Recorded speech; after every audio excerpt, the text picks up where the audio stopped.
President of Uganda, and deep in you, if you know you deeply love Ugandans, please sending a team you to Mulago Cancer Institute. Chendabiye Mulago Cancer Institute, it's unbelievable. Sirabanga kifo kina balwadde bali crowded nga Mulago Cancer Institute. 62 years of independence, 38 years of NRM. We deserve better.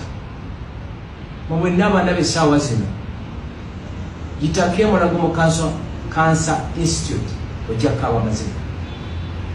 Sente zetuwa misolo ziragawa.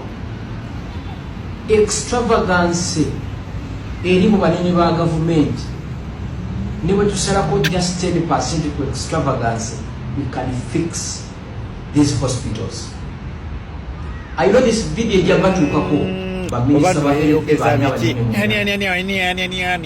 some of us are ready to pay price. Gwe kyoyagala okugamba mbu wakakimanya kati kusaawa eno nti abantu abali emulago bali bubi. Oyagala kutugamba nti wakakimanya. Bwe tujja ne twogera ku bino nga muddeyo mwewoganya mbu tukola bubi tukolokota government simanyi tukola ki. Oyagala okungamba nti wakabitegeera kasookedde obaawo. Abantu bali emulago babonaabona n'ebirwadde by'otamanyi muwendo. Abantu bali mu Cancer Institute gwenno wagenze kulambulayo bulambuzi mukwano gwo. Abantu balinayo abalwadde, abantu twabeerayo n'abalwadde. Kyoyagala okungamba mu Ministry of Health temanyi bintu ebyo. Bwe kibanga basobola n'okulema okugula ekyuma ekikalirira kansa, oyagala kungamba mbu tebamanyi kiriyo. Mujja kuno ne mwekoza zi video kubanga munoonya zi sympathy mbu abantu bagambe mbu gundi kati yagenze yalabye ekikyamu najja n'akyogerako. Gashumba oyagala kungamba mbu tomanyi bikyamu biri mulago. Gashumba oyagala kungamba tomanyi baana bali mu incubators, tomanyi incubator wingi bwefaanana ey'emulago, tomanyi bwefaanana. Oyagala kungamba tokimanyi nti tomanyi bazadde bakyala gye bazaalira nti nabo bali ku seminti bwe batyo. Oyagala kungamba nti Gashumba tokimanyi. Katojja wano weeyogeza mbu simanyi message egende wa president wa Uganda, simanyi egende mu wa minisita w'ebyobulamu.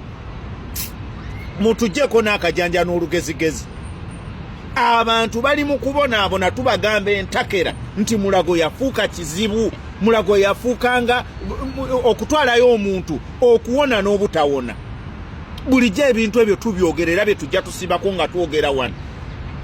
Nze nalinako maama wa mukwano gwange emulago mu Cancer Institute. Ebiseera byali bigenda mu Christmas nga bino. Awo wenyini we wabadde awo gowowoza simanye niyo emyaka giringa 5 emabega. Abalwadde babiri bafa mu Cancer Institute omwo. Aba babiri emirambo ne bagibikkako bubisi ne gibeeramu mpaka nga abasawo bagenda mu Christmas ne bakakwaya abajjawo emirambo nga nabo bagenda mu Christmas. Abalwadde abalamu abalwadde abasigaddemu akalamu ne babeera n'emirambo for a full week. N'emirambo ne gitandika okuwunya kubanga abasawo abaali badde bagitreatinga bagenda mu Christmas. Abakakwaya abaali badde bagijjawo bagenda mu Christmas. Kati kusaawa eno lw'obiraba. Nze kamwa koogera nalwazaako kitange awo emulago. Ng'ekitanda kwe tumutadde tukisibisiza muguwa gwa mbuzi. Naye ng'ekitanda ekyo ekisibisiddwa omuguwa gw'embuzi ate tekyali kyaffe, twasangako omulwadde omuyi naye ng'abalwadde abaliwo abalinze ekyo ekitanda tulinga ba mirundi 6. Naye nga buli omu ayimiridde alinde alabe ono omukka we guggweramu ani akwata ekitanda. Omukisa gwatukwata nguyita mukisa nti omuntu yafa ffe tuliwo abaalina kitaffe kweyesaawa. Wallahi omusajja n'afa ne tulindirira bakakwaya ne bajjako maiti nga twagala kitanda tuteekeko taata waffe. Bwe tujja ne twogera ku bintu bino olw'okuba mujjanjabirwa mu Kampala International Hospital nga mulowooza mbu bye twogera bya kiweewe. Kati ovuddeyo olw'okuba wafunye omukisa ogugenda olabe mukwano gwo. weefuula mbu osympathizinga n'abantu mbu kati oyogerera abantu mu gavumenti egenda erabe. Si ekyo kyokka, abantu abazadde bali emulago ewali badde facilities zonna ezaalikoze ku mulwadde ku mukyala agenda okuzaala. Abakyala bazaalira ku seminti. Kyoyagala ogamba Gashumba ekyo tokimanyi. Genda otuuke ku casualty awatuukirwa abalwadde, awatuukirwa ab'accident, ng'omuntu bamuleeta nga yenna aleenya, ne bamuleeta ekiro ku ssaawa 6, ne baleeta abantu bagudde ku accident oba 8 oba 10, ne babateeka ku casualty, eno emisaayi gikulukuta, ababakolako tebaliwo abasobola obbakolako basobole okugenda mu waadi zaabwe, ne babeerawo ne bafiirawo, abalamu ne basigala n'abafu, ng'omusaayi gubayitamu bwe beegatta. Bw'oyagala kutugamba ebyo tobimanyi. Kati saawa eno weeyogeza mbwe simanyi mwana busajja mwe munyiiza. Wallahi busajja mwe munyiiza. Kibi nnyo.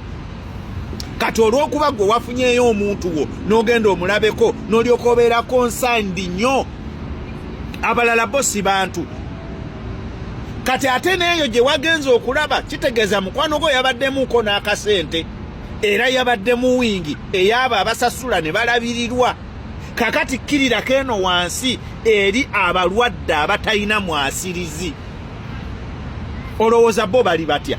Gwe wabadde eri mu ba VIP gye wasobodde ogenda okulaba munno. Kakati eno wansi mu balejula ba local people, olowooza bo bali batya wansi awo?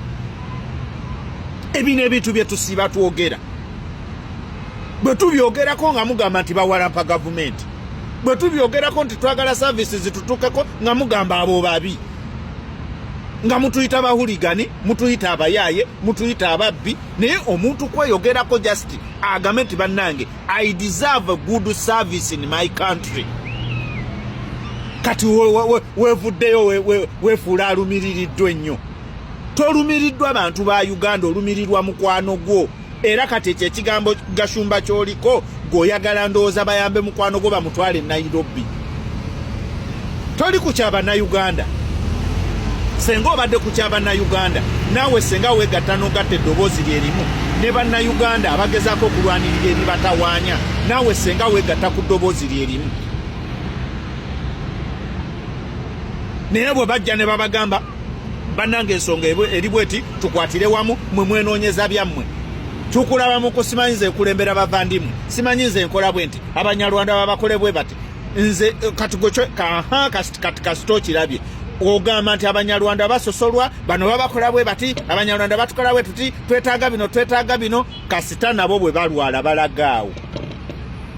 Abavandimwe bo b'okulembera bw'oyagala okubeera kabaka w'abavandimwe, nabo bwe balwala babatwala awo. Kati nga tonnaba kunoonya kukulembera abavandimwe kufuuka kabaka w'abavandimwe, sooka oraisinga eddoboozi lyo ligatte ku bannayuganda tusobole okulwanirira ensi yaffe, tufune enkyukakyuka, ebyobulamu bitereere. Ebyobulamu bitereere. Kati ovuddeyo lwa mukwano gwo kwegamba azifu abalala si bantu. Bannange mwetereeze mutegeere nti eggwanga si lyammwe mwekka. Temulina kwefaako mwekka abalina essente, temulina kwefaako mwekka abali obulungi. N'abannayuganda abatali bulungi beetaaga okufiibwako, naye nga kiki ekirina okubafaako? Gavumenti yeteekeddwa okuteekera abantu baayo ebafeeko, babeere balamu, bafune ebyenjigiriza ebirungi, bafune buli kimu nga basobola okubeezaawo obulamu. Life expectancy y'omunnayuganda yakka eri ku myaka 45 ku musajja, naye nga kiki ekigifuula eya myaka 45? Ng'abazungu omuntu ow'emyaka 5 baba bakyamuyita 45 baba bakyamuyita muvubuka. Ewaffe omuntu akaddiira ku myaka 45 ne bagamba nti oyo muzeeyi gundi. Naye nga kiki?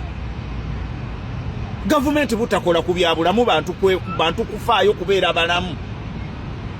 Naye kaakati olw'okuba kyatuuse ku mukwano gwo, ovuddeyo olaga ennyo okunyolwa okw'amaanyi, mbu mukwano gwo yasinga bannayuganda bonna abagenda ne bafiiraawo.